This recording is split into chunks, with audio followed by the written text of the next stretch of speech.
two-tier policing is the way that we've been seeing it, you know, visually ourselves, the way the Palestinian marches were patrolled versus the way peaceable people like me went to the cenotaph on the 11th of November 2023, was optically visible to all of us.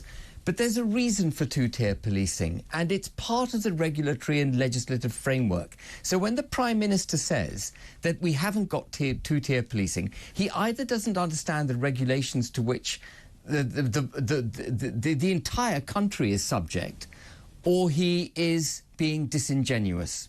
And the reason I say that is that, as you would have heard me say before, Kevin, we have regulations in this country that effectively afford protected status to minority ethnic groups. If you're part of a minority, you benefit from the protection of diversity, equity and inclusion. And that's not just a fad, that is a regulatory obligation of the public sector, the educational establishments, institutions, private businesses, armed forces and the police to uphold. Police officers will be going to lectures being told that we must provide protected status, give more employment to people from ethnic minorities, give them a step up. And Starmer is about to make this worse. In the King's speech, one of the things that is going to come down the legislative route is a requirement for every institution in this country to keep a log of the various ethnicities they employ and to justify that everyone from every ethnic background is being paid equally. That is what they call progressive discrimination. Progressive discrimination cannot take place unless someone is being prejudiced against. Progressive sounds great, and the promotion of ethnic minorities all sounds great on paper, but the net effect of putting people who are from ethnic minorities at the front of the queue for social housing, at the front of waiting lists for the NHS, and so on, and for jobs, etc., is that the majority people in this country are prejudiced against, and that is racism. It's racism at a national level.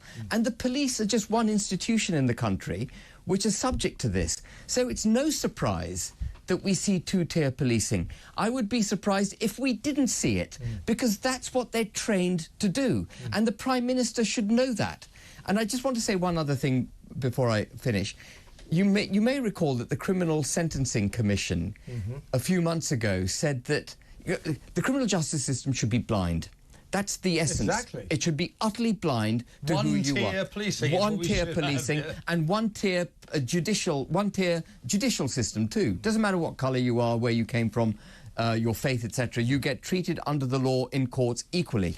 The Criminal Sentencing Commission came out with a recommendation a few months ago that people from different socio-economic backgrounds should be treated differently depending on their status. Now, that is suggesting that the criminal justice system shouldn't be blind. And that is the direction in which this country is going. Our laws are being made, Kevin, to institute racism and prejudice in our society. I'm going to keep, if this new law comes in about different ethnic groups having to be paid the same amount of money, my company will have to keep a log of all the different ethnicities, the jobs they do, and how much they're being paid. That is a logbook not hugely dissimilar to the kind of logbook that might have been kept a couple of hundred years ago by you-know-what. Yes. And it's not the direction of travel that we need to go on.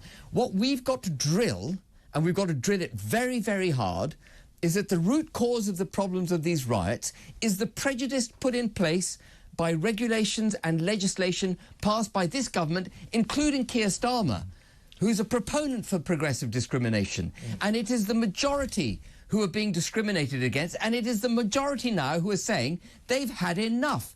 It's not about... the violence is awful. They're criminals. Of course they're criminals. This is not about being far right.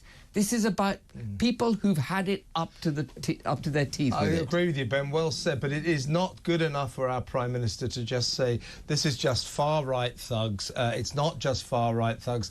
Of course, the vast majority of people who are very, very dissatisfied with this country right now would never dream of going on a riot or causing damage or violence.